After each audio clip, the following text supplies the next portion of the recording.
Here I am, yeah. You guys are not used to seeing us this big on screen.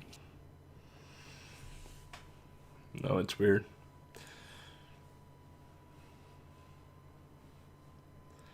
Why do you have a lot of books?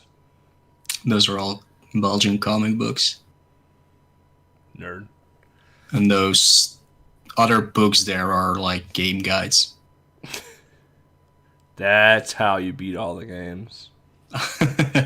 It's mostly Final Fantasy guides, actually. Can you turn off your faces? No. Wow, who that? Wow! PLD, of course. Rude.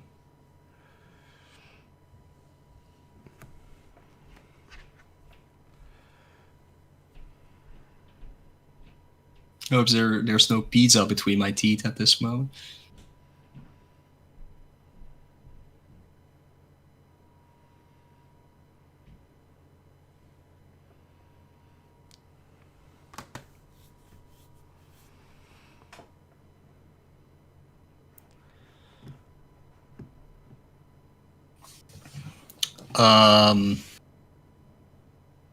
I don't know the exact name, but it's like pepperoni, but with some peppers cut on it, like hot peppers cut on it. There's a special name for that?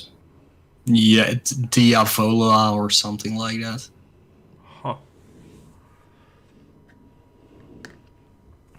Today I learned. TIL. Let's see here. Okay, we gotta do. How are we gonna do Audacity? Oh, they get to see how good we are syncing together. Oh, this is good. You guys get to see it all just unravel right here. The best syncs ever. Episode 0, perfect sync. Everything from there on after, awful. Diavola, yeah, there it is. Or Diavola, however you pronounce that. Diablo. It's a good Yeah, name. that's how I would say it. Oh, what's our next game, by the way? It's your choice. Well, Tiny 10, probably. Oh. So 10 games, basically. Wow. Legs will be mad again because, yeah. Yeah. Pretty much. Pretty much. She's probably going to have to, like, watch the stream and then, like, listen to Audacity and try to figure out, like, what we did and then make fun of us for, like, the next 3 days because we're really good at it. Let's see. Let me pull up my notes for Noobow. We're also sponsored by Storfmoose. I'm still waiting for that paycheck, but I mean,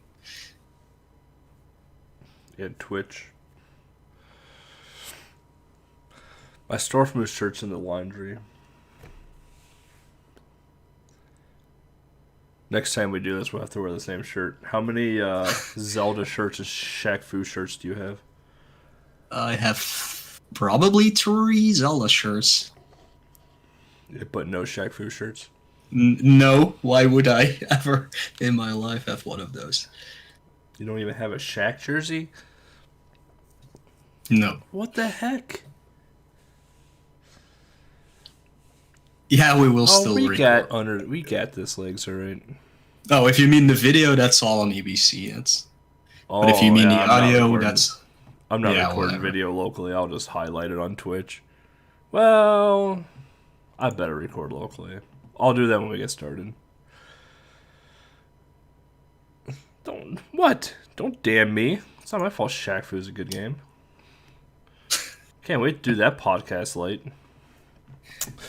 Go ahead, as long as I'm not involved, I don't care. Let's see. When it's tracks, never. It's a bad game. That would be a really short episode, though. That'd be like a 2-minute episode.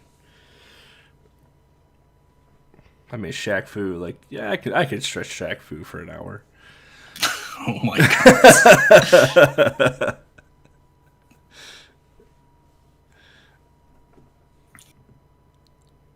Let's see.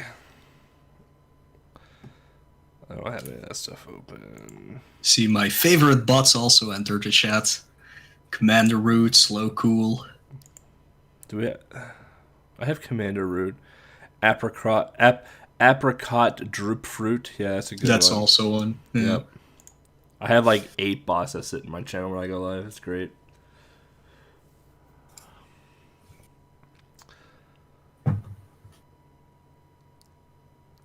Yeah, I'm not mod either, Legs.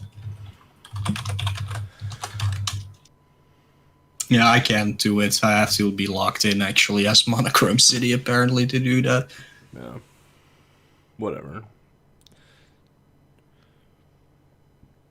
Alright, shall we attempt to get started? Sure. 5 episodes, 3 of them in 2 parts. Were there 5? I just remember 7 levels. Whatever.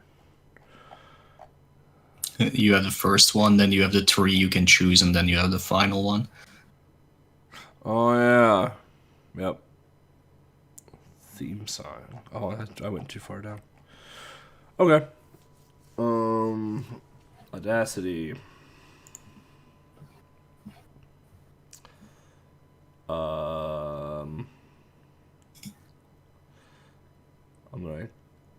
I'm gonna click record on 3. Sure. Where's my mouse? Okay. You ready? Yeah. 1, 2, 3. God, so good. So good. Hear that, Legs? That sync of the mouse clicks? Perfect sync. God, you just cannot get better than that. Let me record this thing too. Start recording. Alright, now we're local recording the video.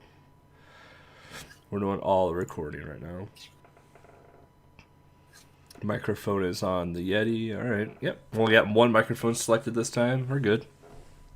Hopefully, yeah. Well, it doesn't matter. If I sound good on stream, that's all you need to worry about. Okay. Oh, I don't have a thing written out for this episode intro. Oh my god. Yeah, and it's your turn. Shit. Okay, light Audacity, so that's not in my way. All this behind the scenes stuff. Yeah, you're getting it all right now. Is it behind the scenes because we're literally on scene right now? Thinky face emoji. All right, 5 out of 7. Well, all right. Well, Knight's getting banned in chat. Okay. Yeah, we're getting there, Legs. God. No, don't do that. Okay. On this episode of This Is Game Boy, we get Yellow and Puffy. We did it. We made it through the opening. We didn't actually sing, but... No, we actually sing. So, yeah. Hello, everybody. Welcome to episode 4 of This Is Game Boy. I am eBloodyCandy, and with me I have Moelle. Hello there. Yeah, and we're doing this live on the Twitch, which will probably get uploaded to YouTube. So the people who can see us live, hello, waving right now. People who are listening, pretend that I'm waving, I guess. So, yeah. What have you been up to, Mo? I've been playing a lot of new games, actually. I just finished up The Messenger last weekend. I think it took me around 12 hours, but there's something wrong with the in-game timer, at least on Switch, because I had been playing it for quite a while. Then I loaded my save, and it said I was playing for 45 minutes. The next time, it said I was playing for 10 hours, and after that it suddenly said I was playing for 22 hours. I think it took me like 12 hours to complete that game, but that's a really good one. I've heard a lot of good things about that game. Yeah, it does get a little stale after like 70% in it, but it has a lot of variation to get through, so it keeps you busy. At least it's not too hard. There's some parts that are quite hard if you don't understand the mechanics well enough to perform like some pretty cool tricks to traverse you over chasms and stuff like that, but there was nothing in it that felt over the top ridiculous, because I was really expecting a ninja guide level of difficulty for that game, but it's really not. Anybody can pick it up and just play it.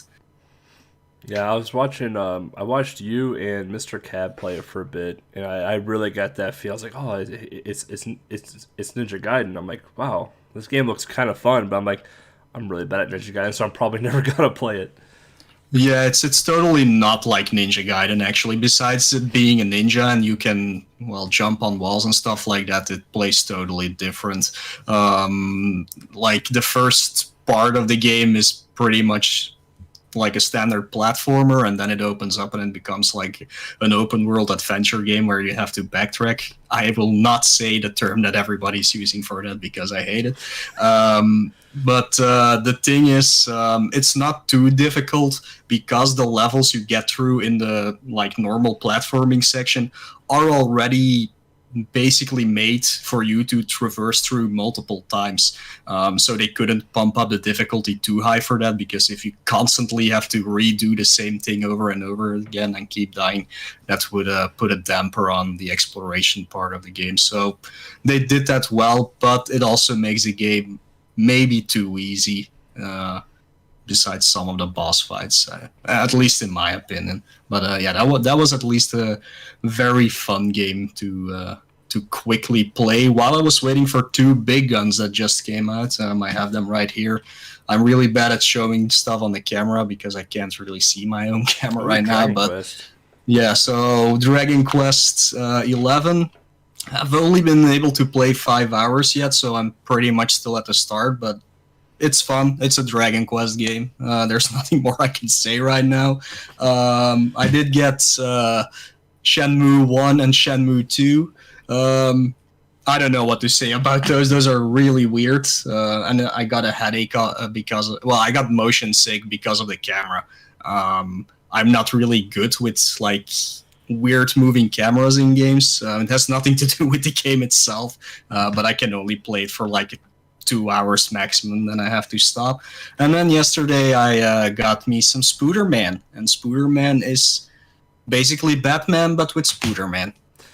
Yeah, I watched a few streams on Spider-Man, and everyone's all sorts of hyped about it. I'm like, it's literally just Arkham, but Spider-Man skinned. Yeah, it pretty much is. Can't say how the story is gonna unfold. It's pretty good. They dive into one of the probably best arcs of the actual comics, but make it their own thing. Of course, it's really not just an adaptation of the comic books. But yeah, it has been interesting at least to see those characters that I thought maybe weren't that well known, like Yuri Watanabe and like, what's his name? I don't know his real name. He is Mr. Negative, but he's the guy that runs the Feast Center and stuff like that. I did not know they were going to use those characters because I refrained from actually watching any screenshots or any videos of it before it came out. But I'm a huge Spider-Man fan, so I had to get the game. And I've been having fun with it. But yeah, it's pretty much your basic Batman, but with Spider-Man. Yeah, it reminded me a lot of the PS2 version that came out like 10 years ago. Yeah, those are the ones that I haven't played, but a lot of people have been saying that indeed. Okay, well, that's at least what I've been up to. What have you been doing? I've been playing WoW. That's pretty much it. The expansion came out like, I don't know, 2 or 3 weeks ago, and that's pretty much all I've been doing. Still collecting some things. I don't have anything close to me in terms of like my projects I've been working on. But I've been collecting a lot of SNES lately because the SNES market has slowly started to like come down in price. So I got like Maximum Carnage for like $10. More Spider-Man. Yeah, more Spider-Man. Got Doom for like $15. And I got Mario RPG for like 30. So the market's starting to come down a bit on those games, which is great. And Game Boy games are starting to go up, which is not so great. Yeah, it has been going up since the past 2 years, basically. Yeah. I haven't bought any Game Boy games in like 8 months or something. The prices are just too ridiculous right now. My last batch of Game Boy games that I bought are right here. So, Hyper Load Runner, Blades of Steel, yeah, woo, Blades of Steel, Gargoyles Quest 2, which was last episode. Yeah. Riddick Bow Boxing, which is an awful game. Churn and Burn, Bo Jackson. There's a lot of sports games. Pocahontas. Like, there's a lot of sports games. There's a lot of like crappy little like games that cost like $2 or $3 just to get them out of the way now before they cost like $10 in the future. Yeah, I have a lot of those as well. Not many, but I do always try to pick those up from a bargain bin every time I go to like an expo or something. Yeah. But it's been getting harder to find even those. It's actually it's not so much for me hard to find the commons. It's hard to find commons at a good price right now. Yeah, exactly. It's like, well, here's Radar Mission, which when I bought Radar Mission, I bought for like $1 at a pawn shop, and now the game, like, I can't find the game for under like $5. It's like that game sucks. A, B, it's not uncommon. Like, it was a pretty common game. 3, it's just battleships. That's all it is, and just awful. Yeah, it's weird. I think I mentioned this before, but I have like over 300 now, so it's sometimes hard to even know which games I do not have yet, and that's why I now have 3 copies of Hunt for the Red October. I'm always like, ooh, $1 or €1 for me. I already got this, and nobody wants that. Yeah, I'm that way right now with NES and Game Boy, where I actually have a spreadsheet of all of my games. Like when I go to expos or flea markets, I pull open my phone and look through my spreadsheet and see what I have and don't have now, just so I don't I try to do that. Unless I'm buying a lot, that I can't help it. But yeah, the problem with Hunt for the Red October was I had a copy, but it was a Japanese copy, and that was listed way below, so I just didn't see it, and then I bought it again. It's just ridiculous. Yeah, there are times where I'll buy a game if I already have it for like, if it's dirt cheap, and I'll just turn around and flip it to try and make a profit off of it, or use it for trade-in. Yeah, trade-in is not something that works around here. Selling it, maybe, but trade-in, definitely not. Yeah. Weird how the two regions break off like that, huh? Yeah, there's only a few shops that actually do retro gaming in the whole country, that is. Not that it is a big country or anything, it's only like 320 kilometers diagonally, I think. But there's maybe like 10 stores in the entire country that do that, so. Wow.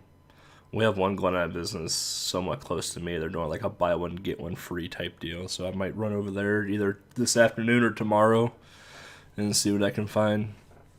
Yeah, that is always great. I know there was a big expo last week on Sunday, the biggest one of the year.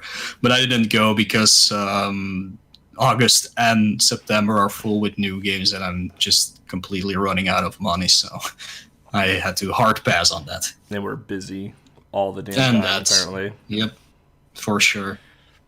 When do you want to record? Well, not today because I'm busy. Oh, okay.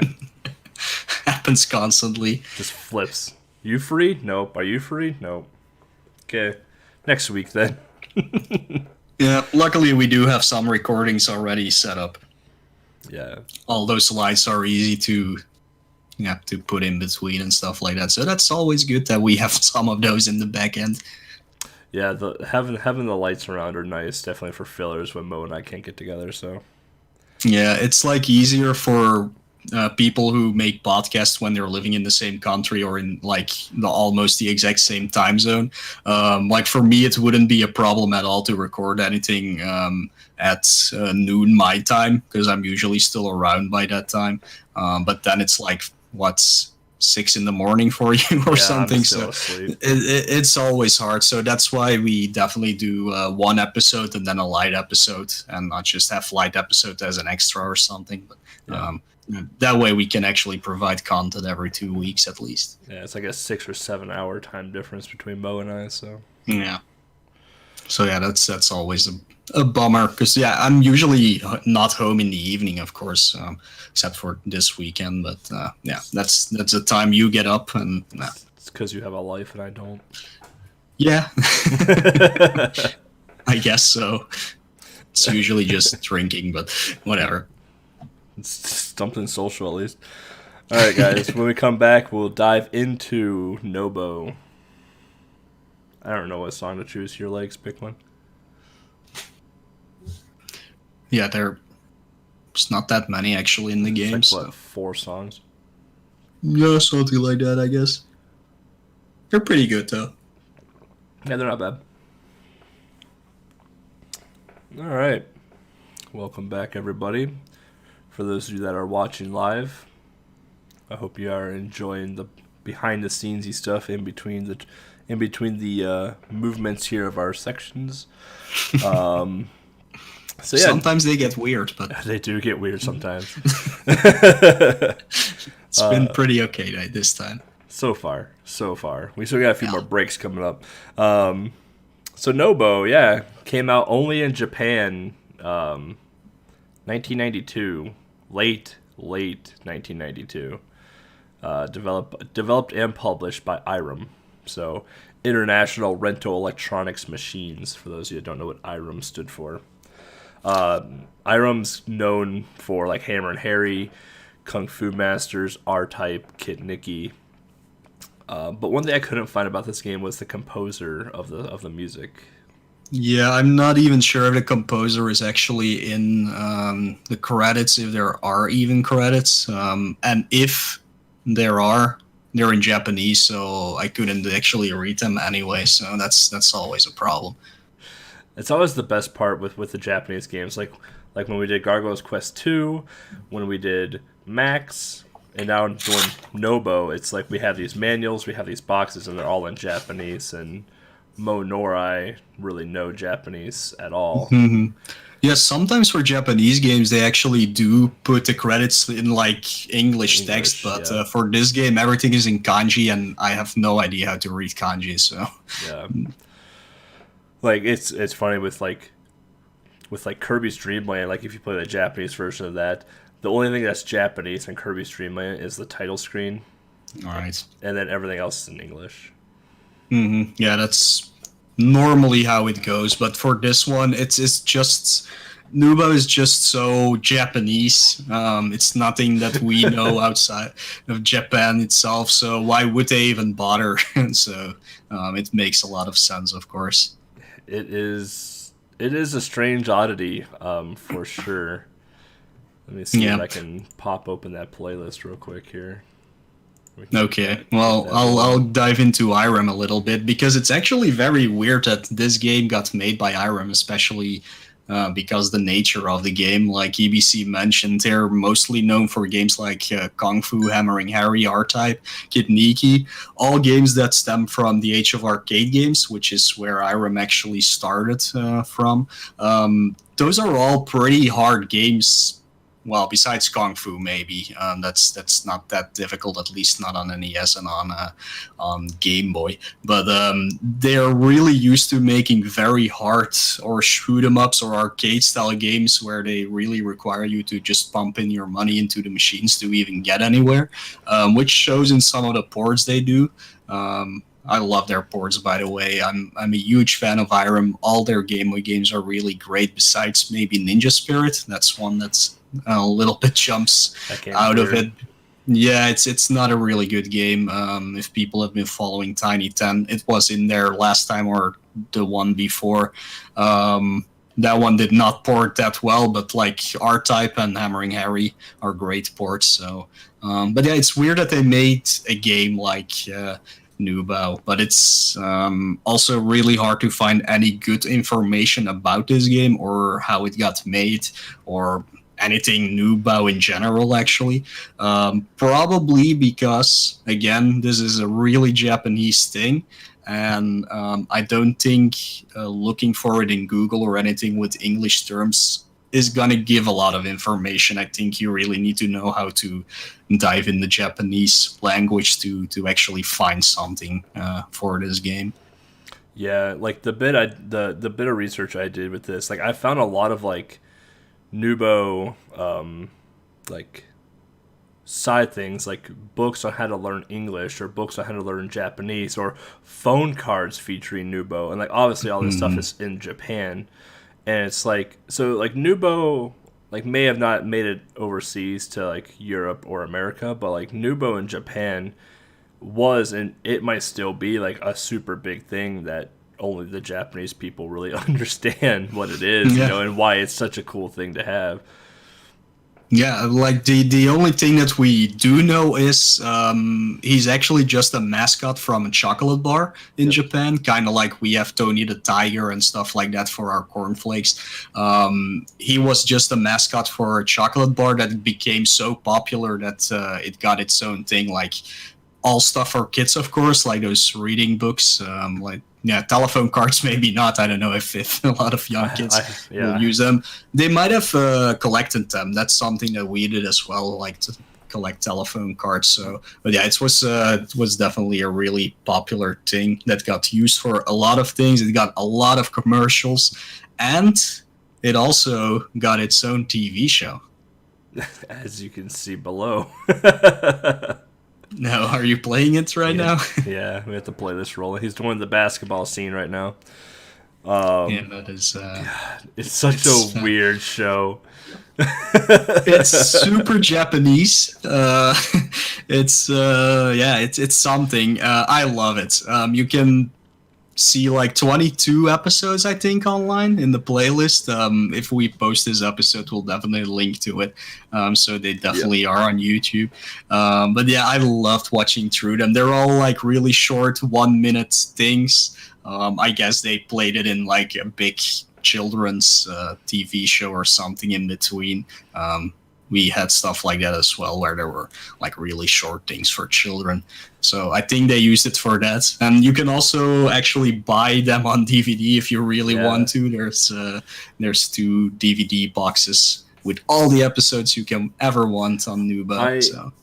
I played Noobow before on Game Boy, but I never really knew like it was a big thing until researching this episode and realized that there was anime shorts for it. You could buy a box collection of all of the anime shorts. There were books. Like there was so much merchandise for this thing. And I'm just like, what? Like, why is this yellow blob like a huge thing right now? Like, what is it with Japanese loving blob-like characters? You got Kirby, you got Noobow, you got Yakupu, which really isn't a blob. It's more of like a rabbit that can transform into a fish and helicopter, but. Yeah, the Japanese do love, and I'm not only talking about children, I'm talking about Japanese adults as well. They really love those characters that are actually more made for children, because this definitely is something for children, but they took over. Hello Kitty is what it's called in Japan, right? But there's actually, like, I think it's Belgian or Dutch character called Musti. If you look it up, it's Musti, which is the complete same character. It's just a little cat, but it got so huge in Japan that they made their own version, I guess. I don't know if the creator of Musti, Dick Bruna, knows about it.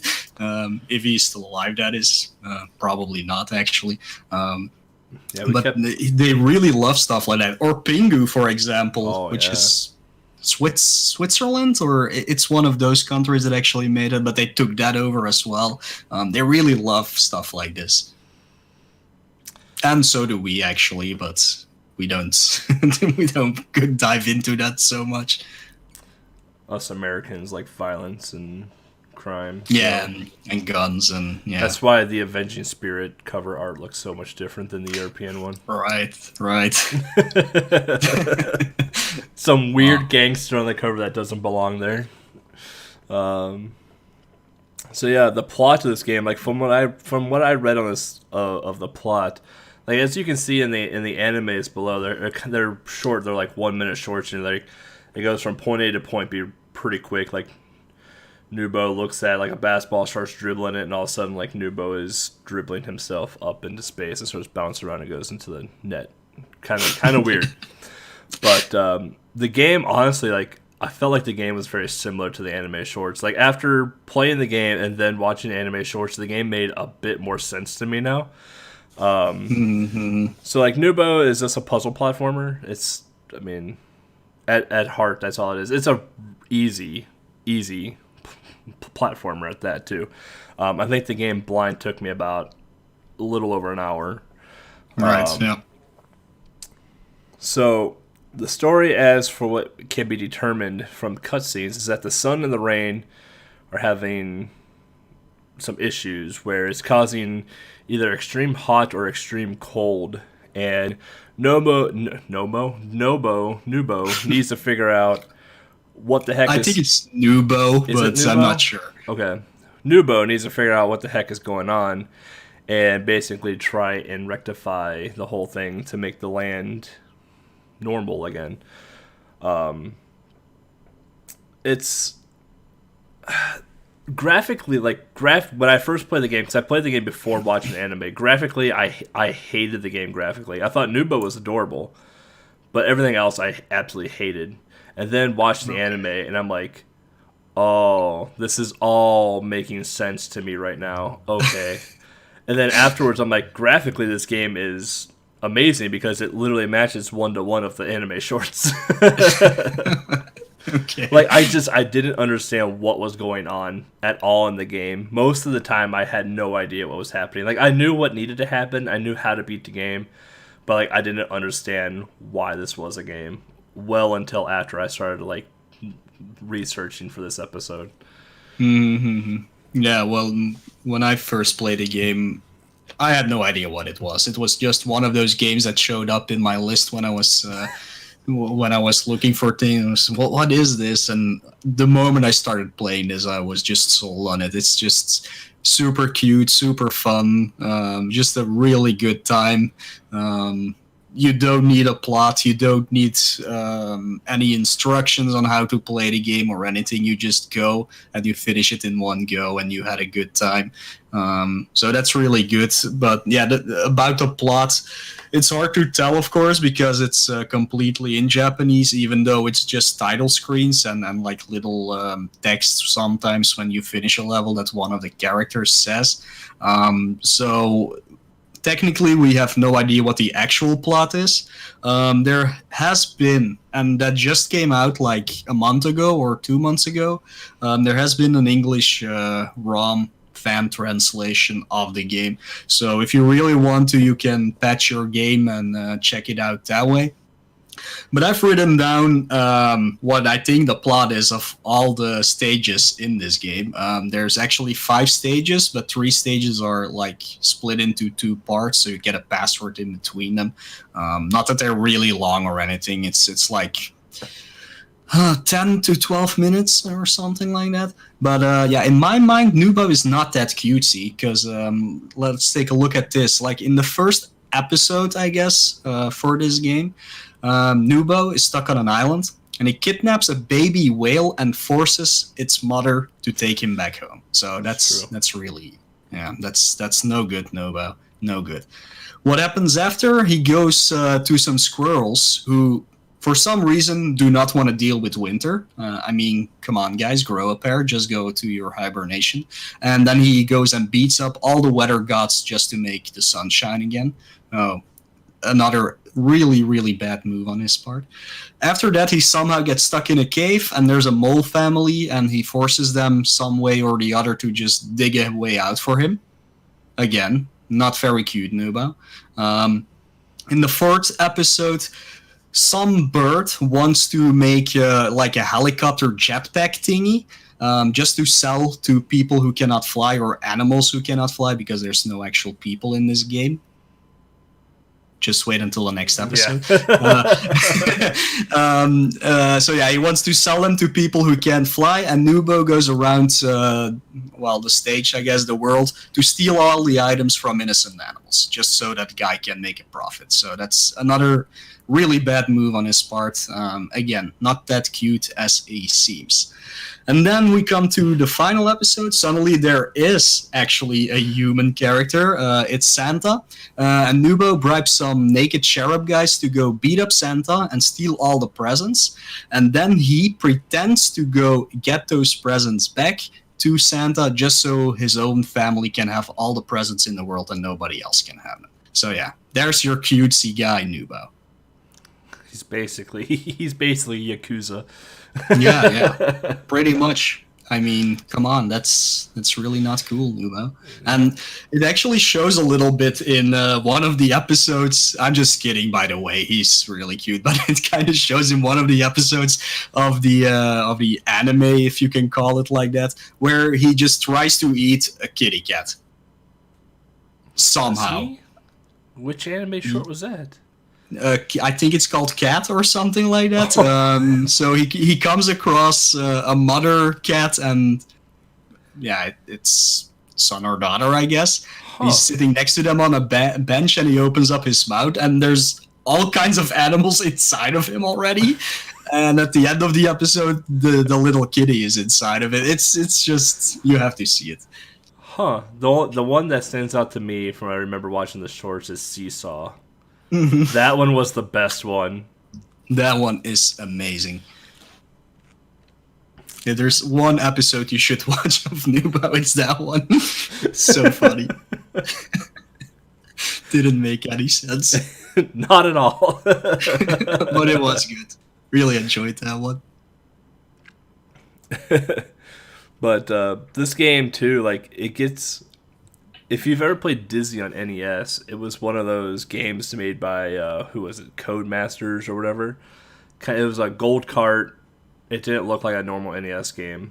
I played it on a stream like a year or so ago. Idea. And the two games are actually very similar.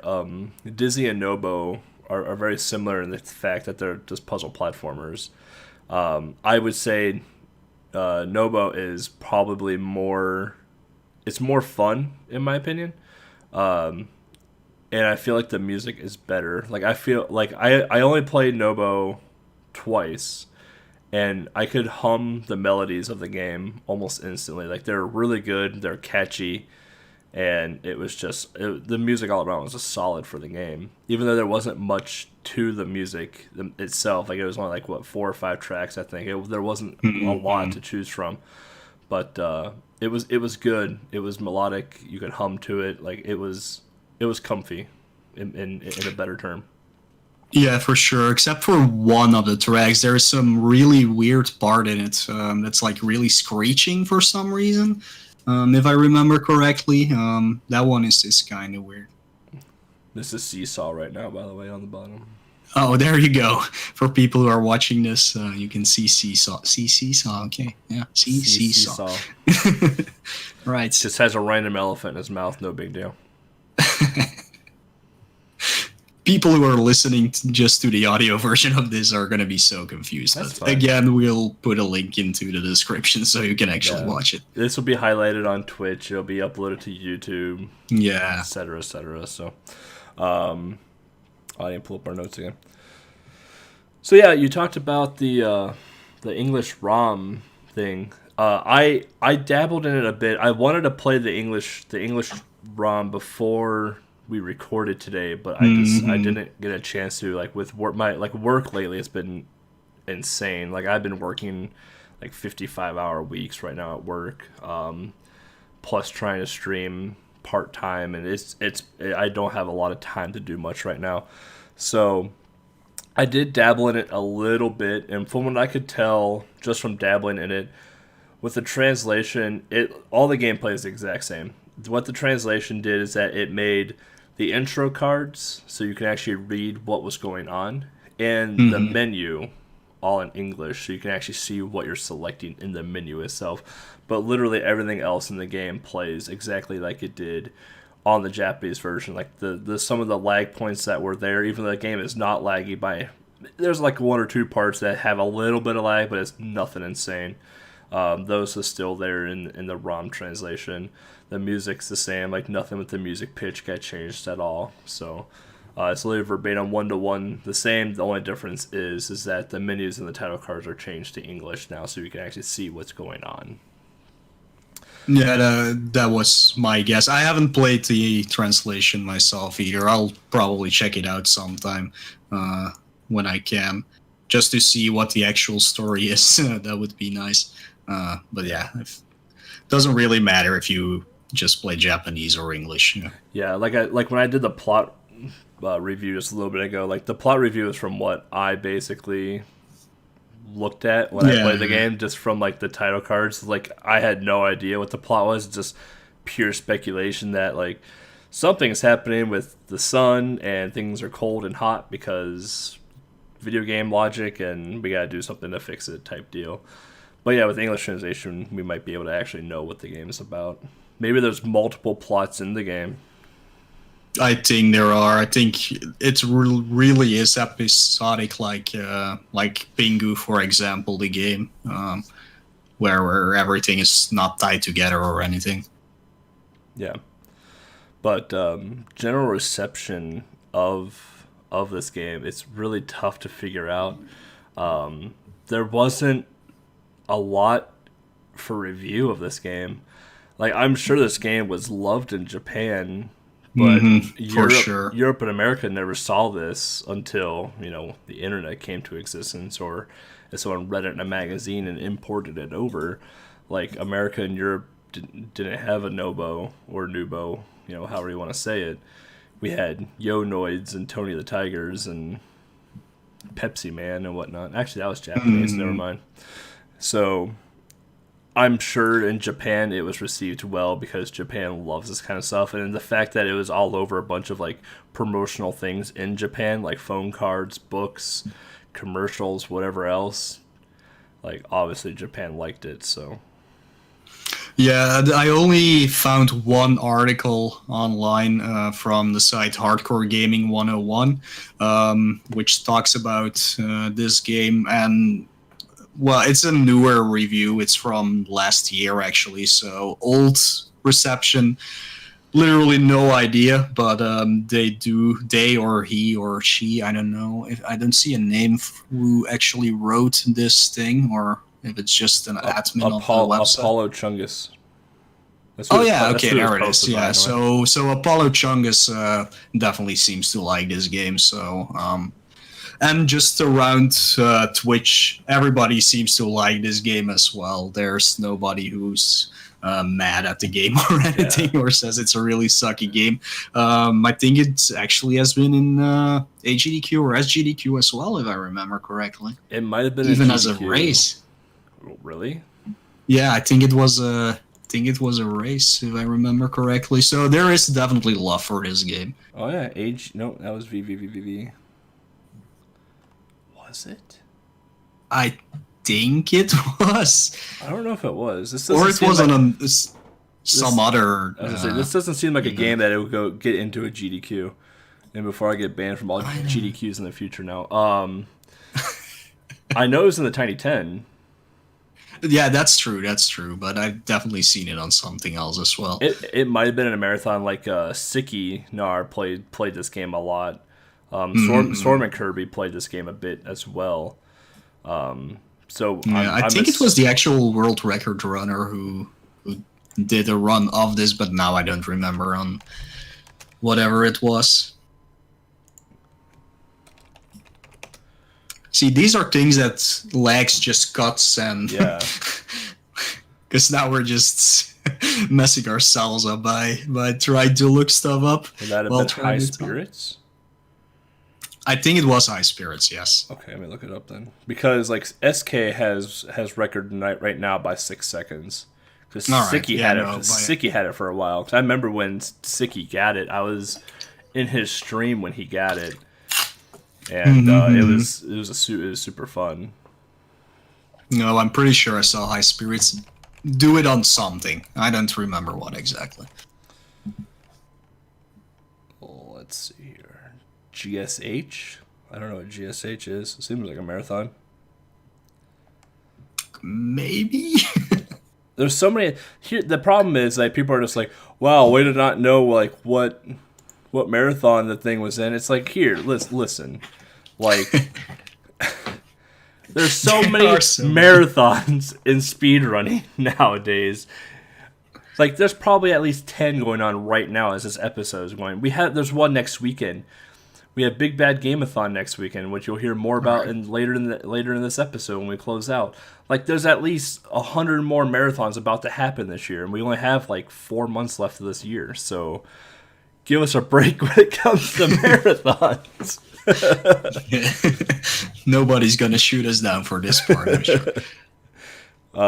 It looks like someone made a submission VOD for SGDQ of Noobow. That's good. Yeah, but I don't see anything about Noobow being in a GDQ. Okay, well, whatever. Yeah, it might have been a different marathon. I could see this game being in some sort of marathon. It might have been in Handheld Heroes last year. The heck if I remember. True. That's I'm one of the game selectors for Handheld Heroes. I don't even remember if this game was in Handheld Heroes last year or not. That's so typical. So, I mean, who knows? It's a good game, though. You should play it. Yeah, definitely. So, yeah, when we come back, we'll give you guys more thoughts and our history, more history that we had with the game. So, stay tuned. God, I love iced coffee. I have some in the fridge. I don't have some right now. It's how we get through the weekend here. Yeah, I just drink it sometimes. Very sometimes. It depends how I want my iced coffee. Like, sometimes I just want it black with some ice in it. Sometimes I want, like, a dash of, like, flavoring in it. I don't know. Like I went to get breakfast this morning, so I got iced coffee from there, and they put, like, at least 4 cups of sugar in it. So now I'm, like, super wired. Yeah, I already only have, like, Starbucks, what's it called? Those frappuccinos.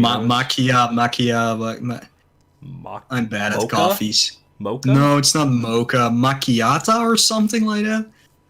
I don't know what that is. And cappuccino.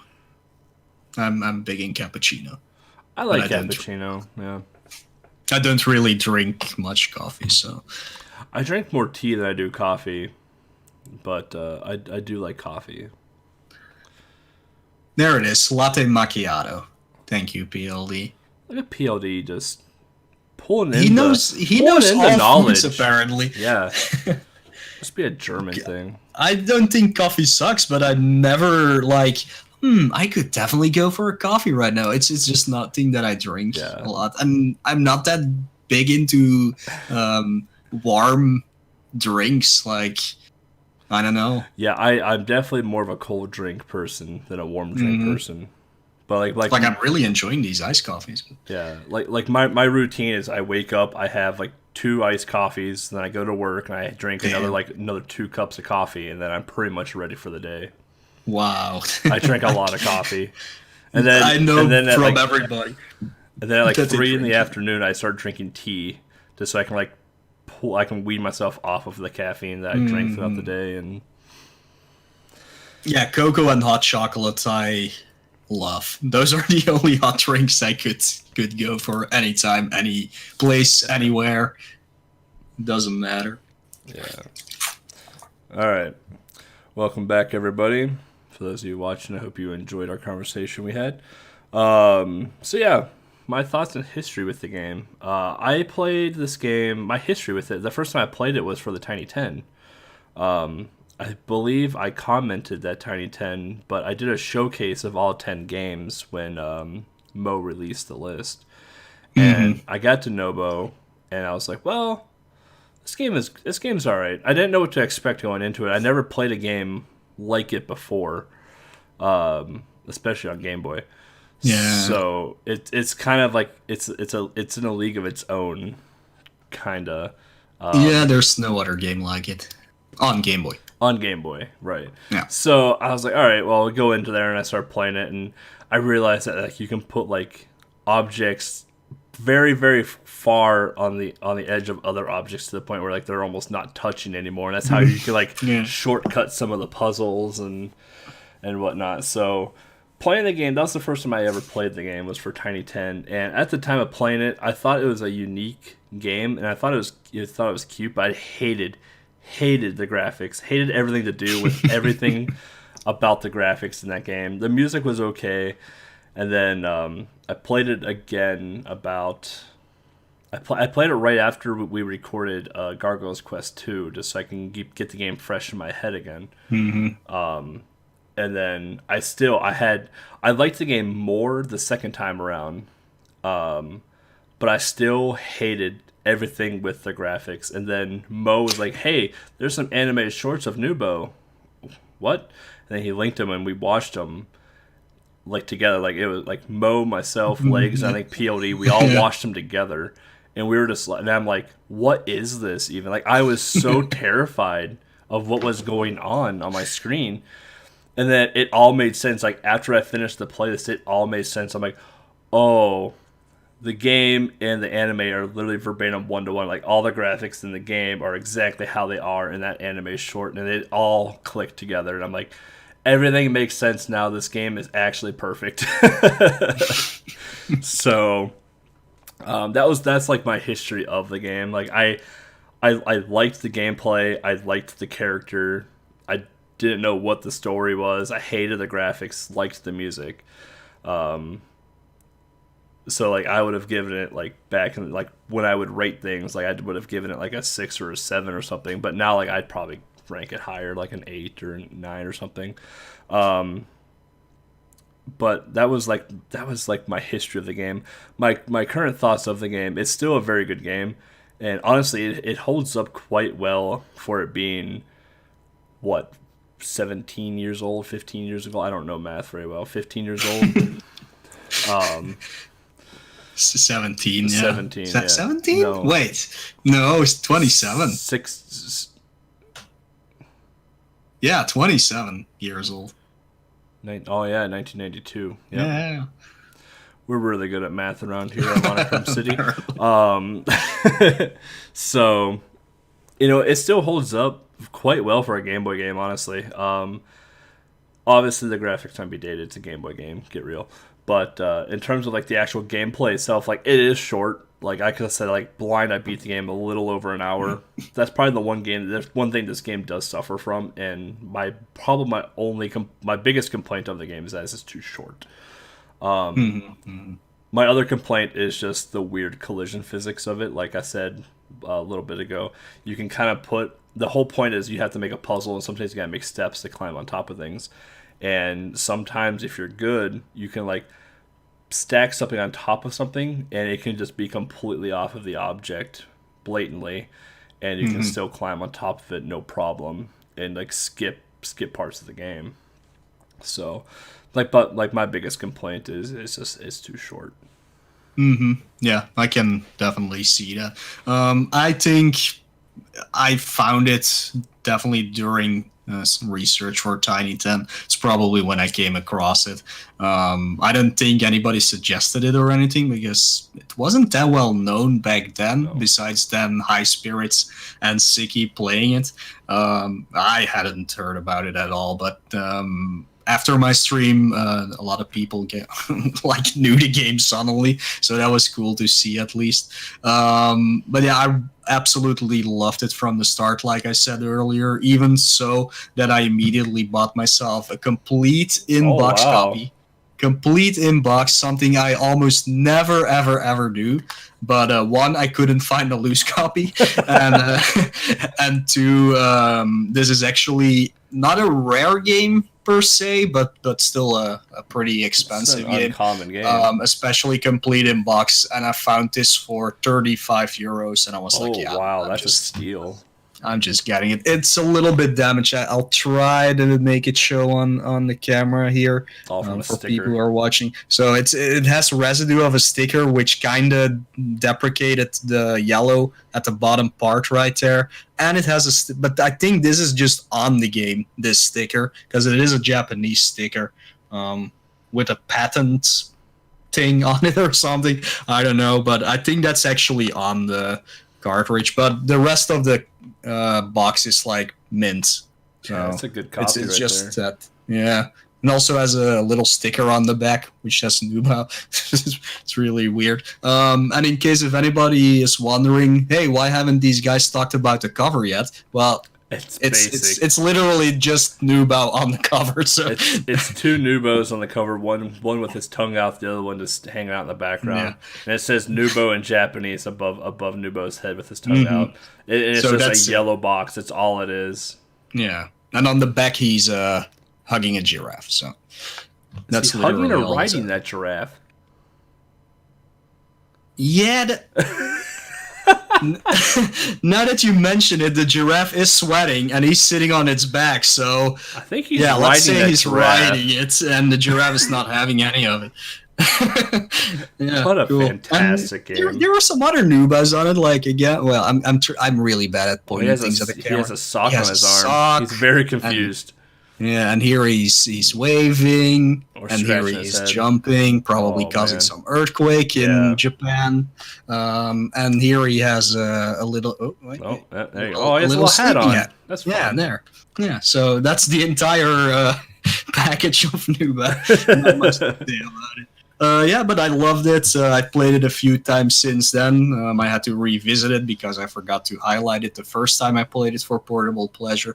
It's always a very enjoyable time for me. I love playing through this game. I also think this is one of those games that you can definitely just let your children play. Oh, yeah. Also 100%. nowadays, because we all have seen the video where they hand the Game Boy to a little kid and he's tapping the screen and he's like, why isn't this working? One, that kid is an idiot. Two, yeah, this is definitely one of those games like, would you get stuck? Well, would a little child get stuck? Not for very Maybe, but long. yeah, it's just so simple and it's so cute that it's a perfect thing to show them. I would definitely recommend this to any parents out there with little children who want to play some video games. This is definitely one you should let them play because there's no text or anything. It's just simple button presses, and it's a really easy game. So Yeah. And you can even let them watch. Well, I'd wait till they're older to watch the anime. That anime was terrifying. Nah, we've seen a lot worse here. No worries. No, a lot true. weirder. No. We have seen much weirder. But yeah, I guess we can touch base on a little bit of the speedrunning section.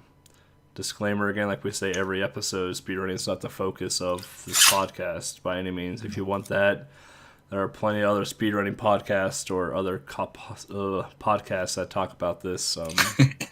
The Frame Savers and other sorts of podcasts. But we do have Swarm and Kirby and Sikinar are probably the two that I want to focus on the most for this little segment. Sikinar holding the record for about a year after taking it from High Spirits, who held it for about a year. Swordsman Kirby, very well known in the Kirby community. I think he's ran 20 out of like 22 or 23 Kirby games that are in existence.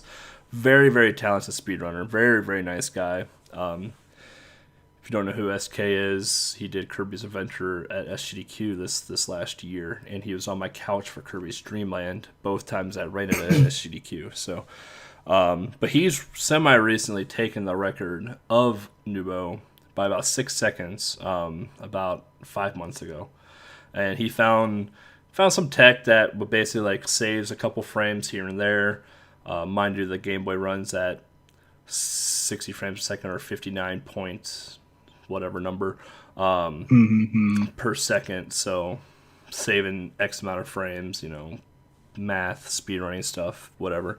So yeah, finding some time saves here and there, and just kind of trickled into hey, we found a way to make this game a bit faster than what you currently did. And then SK and Siki started digging a bit more together and found some more things, and then SK kind of just put it all together, and now we have a new record from 5 months ago. So it's cool to see like there's some recent history with this game in terms of speedrun.com. The most recent is 5 months ago from SK. Then we have 8 months ago from Cruel, who does Quirk and Amazing Tater. Yeah. Also puzzle games. Yeah. And a lot of puzzle games. He's very talented in puzzle games. Then we have Shentok, and then obviously from like a year or two ago, he has Sicky, High Spirits, Last Sin Committed, and Infinite Mystery, who I'm assuming everyone knows who Infinite Mystery is. So yeah, probably. So I mean, the only thing I go ahead. So I mean, like the game has seen a nice amount of attention within the last like year or two. So it's neat to see that this game is finally seeing some light in a way.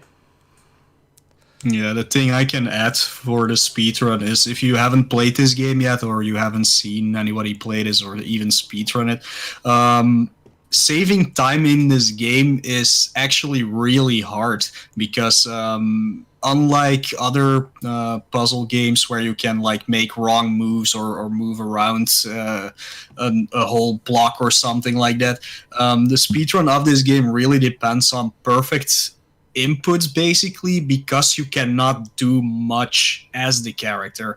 It's all perfect timing, and then like skipping some puzzles by putting stuff in places you shouldn't be able to put them, and and things like that. But it's really cool to see if somebody finds a way to save the time, and it's also really cool to see a race of this game because everything is so perfect in sync with each other normally that it's really amazing that just one little tap of a button can desync the entire race, and that's always fun to see. Yeah, I mean that's one thing we didn't touch on at all is like the controls of the game.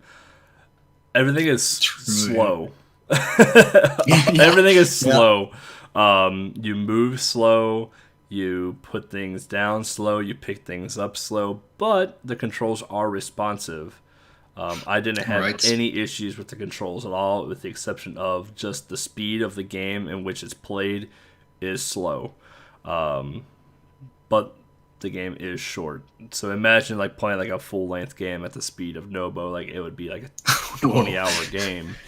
But if they made Noobow pick up, walk, and whatever at normal speed at like Mario or Zelda, like the game would be done in 20 minutes, you know. So and the nature of Noobow is that he's just a big thing that probably just moves around really slow. So they kind of just took what Noobow was and put it into the game. So he walks slow, does things at his own pace. Yeah, it kind of seems like that. I can give one good example of something that could happen in a speed run that would like totally mess up the entire run. There are parts of the game where you get like a clot that you use to sail down to a lower level or something like that. You just have to press A at the correct time if you're at the edge of a cliff to start the animation of Noobow actually going down. But if you press right or hold right or left like one frame too long, you get an idle animation where he's scratching his head, which like costs like 5 seconds or something. So those are all things that make this game like interesting to watch, in my opinion. Yeah, I've never watched a race of Noobow, but I've definitely watched my fair share amount of runs of it. Like I've watched SK, I've watched Sicky, I might have even watched Infinite Mystery do it. I definitely did for the Tiny 10. So yeah. So I mean, like it's fun to watch people play it, especially if all calibers try and play this game. It's a cute game to watch, and as a speedrunner of the game, I can see a lot of like points where you get really frustrated at the game. So definitely. So yeah. Anyway, guys, we're going to take another quick break, and then we'll come back with some community events, questions if we have any, and just our typical sign off. Be right back. Yeah. Yeah, if anybody in chat has some questions about Noobow, you can type them in now so we can go over them, I guess. Ask away, man. Or if you have any community events that you want to plug or something, because I'll need you to look at questions in Discord, because if I change the channel, your face isn't going to be on stream anymore. So I don't think we have. I don't know if we have any at all. I know Shell Shock was talking in there or something. Noobow, no. It's Good. only heroes saying hype. Right. Hero saying hype. Wait. I don't think Hero's in here. Wow, what rude. Yeah, I don't know where he is. He's too busy playing Super Nintendo games. I think Love you, he's... Hero. I don't know what he was playing. Oh, he was going to play the Messenger. Yeah, he's going to play the Messenger. Oh no, my chat. Where is it? Gone oh no, gone my forever. Discord. Where is it? Okay, there we go. Gone forever. Never getting it back. Yeah, chat, if you have questions, ask away. They have to be specific to the game. Don't ask dumb questions. Yeah, you can make it. Anything about the podcast is fine, really. Yeah, anything about the podcast. It doesn't be about the game. Anything about the podcast. Alright, let's see here. Break song. How many breaks do we have here? Like 3? So pretty much legs are going to use the entire soundtrack of... When is Pokemon? No. Is Pokemon obscure? No. No, it is not. The prices of the game may make it look obscure. I promise you it's not an obscure game. Yeah, just like Mega Man games, they're also not rare. Mega Man 5? All Mega Mans. Whatever Mega Man. DWR okay, Mega Man rare. 5 Game Boy is actually a pretty rare game in Europe. That's true. Pretty hard to find in America, too. Yeah, but all the rest are... All the rest are easy, just yeah. throw them to your head. Super Mario Land 1 and 2. Mm-hmm. Alright. Welcome back, everybody. Community events related to Game Boy. We have Big Bad Game-a-thon next weekend. I'm running Cliffhanger Game Boy and Sailor Moon R Game Boy Saturday and Sunday. I don't remember my time slots, but I know one's on Saturday and one's on Sunday. Outside of that... Outside of that, there's not much Game Boy going on at this moment, but Tiny 10.8 is completed. Our research is completed. So the announcement of that will happen after Big 20. I think that's in 2 weeks. So after that, we will definitely announce it, probably on this channel as well. For people who are watching on the Monochrome City channel, we'll do the announcement for sure of the games list. The next episode that we're gonna do on this podcast is probably also gonna be about the Tiny 10 list. That will be out in in 1 month after this one gets posted, which for us is next week, of course. For those who are watching live right now, that for you guys, this episode will be out next weekend. But yeah, we'll be focusing on that. There is maybe good news for Game Boy when it comes to the new GDQ. A lot of Game Boy games have been submitted. So we're kind of hoping there will be a very dedicated Game Boy blog this time around, because past few editions it has been really bad again.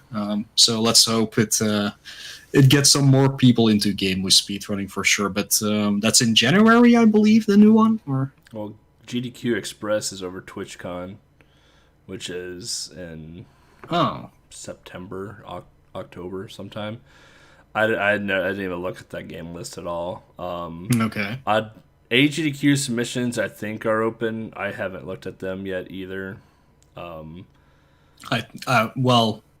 was following some tweets about it. Now I'm not sure if they were talking about that Express edition or the Yeah, the new one. I don't know. yeah, GDQ Express already has accepted runners. I think for GDQ Oh, Express okay. this time around, they took a lot of like bigger names because this is the first one of the kind, and they want to try All and draw right. crowds. So they have the much bigger names in that one.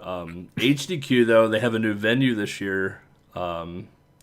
So who knows? Maybe we'll get something Hmm. new as well. I know GDQs in general, like they don't hate Game Boy games, but Game Boy games are kind of a hard sell because they're really short or they're really long. Yeah. So there's usually no gray area in them at all, unless it's a popular Game Boy game like Kirby Stream Land, Link's Awakening, Pokemon, things of that nature. But something like Froggy game, I mean, you Hmm. could probably push. You can make a good case for it since Link's Awakening's engine was based off a Froggy game. Sailor Moon would probably never make an appearance in GDQ, things like that. So some things are really hard sell, some things are an easy sell. Yeah. Yeah. But I just hope there's gonna be a Game Boy block again. Like the last time it happened was Proto Magical Girl did SGQ like three or 2016. yeah, Yeah, 3 or 4 Game Boy games in a row, like stuff like that. Like easy to set up because of just switching a game. Just have all the Game Boy people on a couch together, like John Carl's, Enemy, I think, submitted Ninja Gaiden Shadow. Just have them all on the couch and just switch them out, and just have yeah, a really fast-paced Game Boy block for a few hours. That would make a lot of people, at least us, yeah. I mean, happy. SGDQ 2016. Right away on a Friday, we had Infinite Mystery doing some Dragon Egg game. I forgot what the game was called All now. right. And Yeah. then we had Nacho playing Trip World. And then right after Trip World, we went into Kirby's Dream Land. And then we went into like the big Kirby block that we had. We had Kirby's Dream Land 1, we had Kirby's Dream Land 2, we had Amazing Mirror. Like we had a lot of this handheld, Mhm. just rapid fire that entire morning. It was great. Yeah, those things are always fun to watch. Yeah. Those are, again, most of those games are popular games, of course. We had Bubble Ghost in Yeah. there. That was a Yeah. oddity to have in there, but it was in there. Mhm. Yep. That's always cool. But Yeah. I think that's about wraps it up, actually, for community events, at least for this month.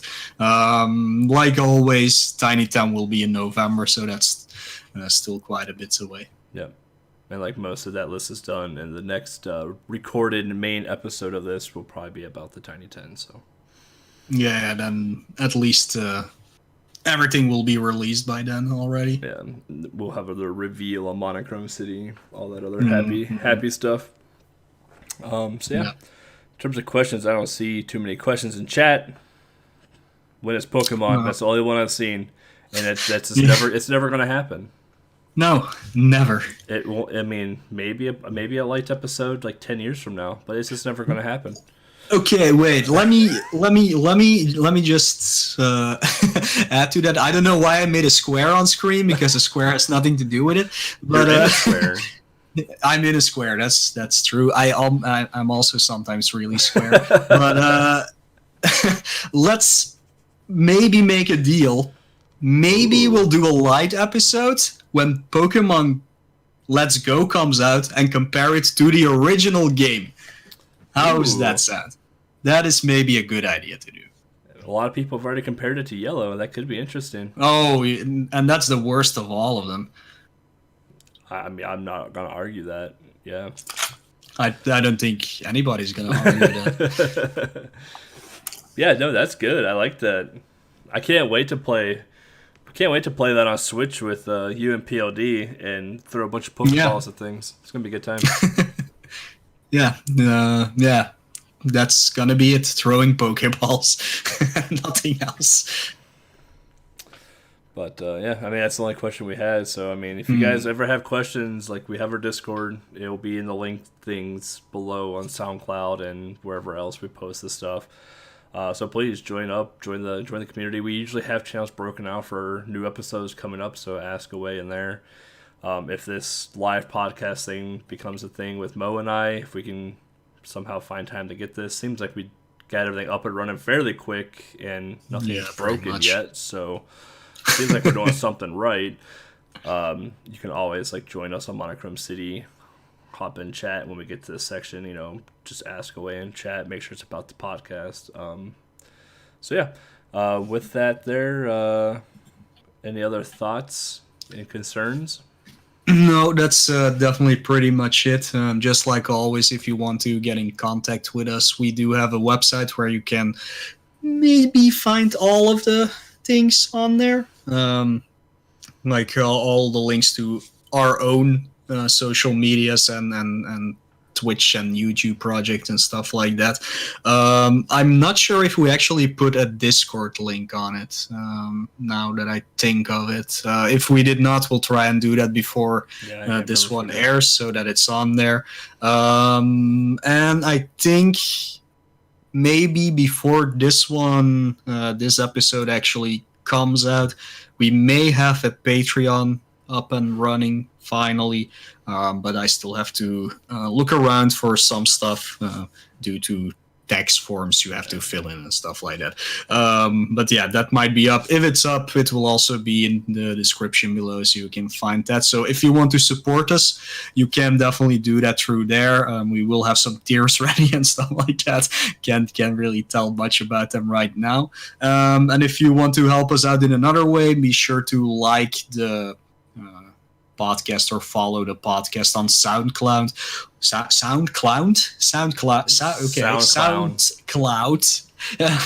And give us a review on iTunes, because that also helps to get it higher up there in gaming podcast, so that the love gets spread. I do want to say thank you to everybody who has been listening from the start until now, or just started right now. We have reached 300 total listens on SoundCloud alone. That does not include downloads or anything like that. We can't really check that correctly. And our very first episode, which was episode 0, actually got 100 total listens. So that's really cool that people are definitely listening to this. 100 plus people listen to us ramble about a podcast we're going to do. Indeed, it's not even an actual podcast. It's, we're gonna do a podcast, but yeah. Yeah, I mean, POD just asked a question: how and where do you store your Game Boy cards? Oh man. Long answer: I'm making Game Boy. I don't want to get up and get them, but I'm making Game Boy cases right now with cassette cases, and I'm printing labels out and putting them in so I can fit the Game Boy game inside of the cassette case and put them on a shelf. Right now, I have a box full of Game Boy games. One of many boxes right now full of Game Boy games, just kind of sitting around by my chair. So that's how they're being stored currently. But yeah, that's how I do my stuff. And like, okay, for those of you who are watching live, I can show you how I'm doing it right now. Like, what did you do, Mo? You're so loud. Oh, never mind. I know what I did. No, it's me. Oh, it's just you. This is a bag I got one day when I was buying games on an expo. It's a bag. It says Australian on it. I don't know, but it's literally full of Game Boy. I'm not gonna turn it around because they will all fall out. They'll all pour out. Yeah, that's a bag full of like maybe 100 European / North American games. If you've been watching my streams, you might recognize this. It's one of the PLD boxes. The person who asked the question. Sometimes PLD sends me a box full of Japanese games. This is one of 2 boxes. You can see the size of this box if you're watching this live. It's a pretty huge box. It's full of Japanese games, and I have 2 of them. And behind me, there's another box full of more European and North American games. What I am trying to do, and I've already written the plans and everything, I've measured everything, is making actual like wooden boxes to place them in with like dividers so I can actually flip through them, because this is not a good way to store them at all. That's what John does. John has like some IKEA like boxes. Yeah, he found really good boxes, but I'll make my own. So. And like behind me, like that's my SNES, how I'm doing my SNES right now. Like those are just like universal cassette cases I'm printing labels out for and putting them on a shelf. So Like I'm trying to like make my stuff condensed and look nice, but I don't have time. Like it's super time consuming. I made 9 labels back there, and it took me like an hour and a half to make those 9. So Yeah, for sure. I will definitely have to make at least 2 boxes. Plus, I would have to make lids as well because otherwise all the dust is going to go in there anyway. So what's the use? So that will definitely take me an entire weekend probably because I'm not really good at wood cutting or anything like that. how are you not good at wood cutting? It's easy. I don't know because I did not do a technical You guys don't education. You don't have shop we don't class? get. Nope, we don't. Unless you, either have. Yeah, it's hard to explain. I'm learning more about system is European completely education right different. now. Yeah. Okay. Well, I guess this is a question from you then. We have like basically 3 tiers. Either you do just completely studying, I guess. You got Latin and Greek. You got modern languages. Economics is what I did. You got how do you call it? Science. Depends on which one, like physics or stuff like that. That is the highest tier of education, if you can call it that. Then you have the more technical side, which is wood cutting, electricity, stuff things. like that.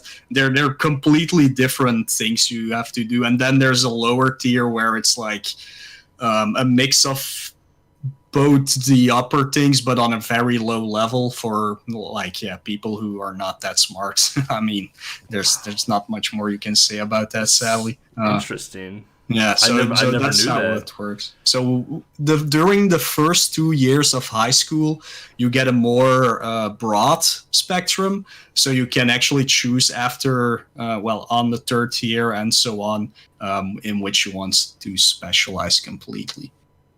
So I got electricity during my first 2 years, but after that, nothing anymore. That's super cool. I didn't know that.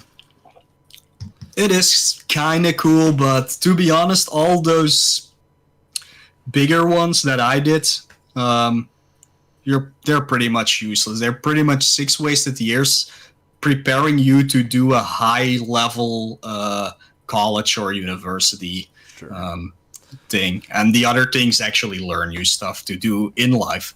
So there's a downside to everything. Like with our high school, it was like you can pick and choose whatever you wanted to do. So like for me, like I didn't care what I learned in high school because whatever I did in high school I wasn't going to do in college. Mm-hmm. So like I did like home ec. So like I learned how to cook, I learned how to sew, and everything else. I learned just like basic human things. Yep. And then I took like shop classes. So I took wood shop 1 and 2. I took technology, so I learned how to like build like axles and transmissions, engines, and stuff like that. I took lasers, so I learned how to like program lasers and like etch things out and do things of that sort. Mm-hmm. But like when I went to university, like I studied when I first went to university, I studied biochemistry and chemistry. So Right. I mean, just a completely different spectrum altogether. Yeah, you wouldn't be able to do that here. You would have done one of the science classes, I guess you can call it, during high school, or you're not allowed to actually. Well, you are allowed, but then you have to do either a year preparation for it, or do like some really hard tests, and you would not know any of the material needed for that. So that's definitely how it works here. Super interesting. I like that way of education personally, but it is more stylized that you follow a complete track that gets you to where you really want to be. Yeah. But then again, I did economics, modern languages, just because there wasn't something I wanted to do, because I was always into like a graphic artist and stuff like that. I was into that, but there isn't really something in high school besides art school, but that is a ridiculous one to do that prepares you for that. But I just did communications, which my economics education before that really helped with, but all the rest was like computer science, so designing and programming and stuff like that, which I have never had seen before that. Yeah, in high school we didn't really have classes that catered to like graphic design. Like we had your broad area art, you know, you had your stained glass or photography or drawing, whatever else. But like we didn't have like graphic design. We didn't really have like a computer language to learn from at all. It was at the time that we were in high school, like that stuff was still kind of, it wasn't new, but it just wasn't like mainstream like it is now. Like I went to my high school semi recently, and like they have computer labs just full of stuff now. And like there's a bunch of kids that are like learning to code. They're doing graphic design. Like they're doing a whole bunch of stuff that I would have loved to have done 17, 18 years old, but it wasn't a thing back then for us. Yeah, I don't know how it is right now, but we had one class that was about computers, ICT. It was just called, but it was literally Word and Excel. Yeah, so we had. I don't know how class, it is yeah. now. Yeah, we had a typing class to learn how to type, I guess, without looking at the keyboard.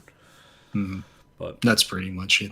Yeah. Okay, this had nothing to do with Game Boy or editing. Also, Lex just you learned about our education system.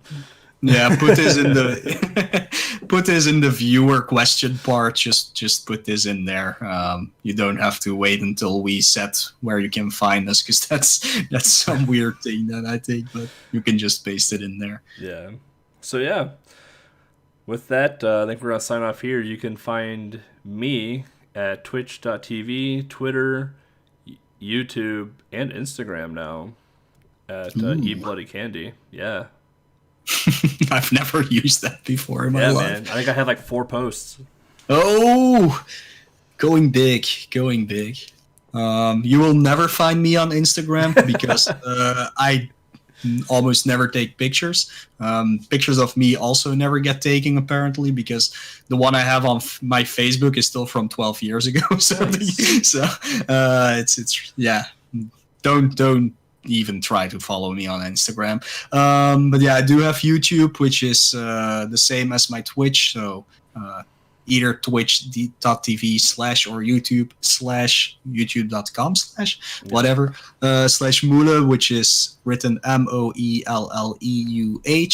And I have a Twitter, and that one is Nostalgamia, which is a little bit easier. So you can always find me there, or go to our website, like I said before, where you can find links to just all of that.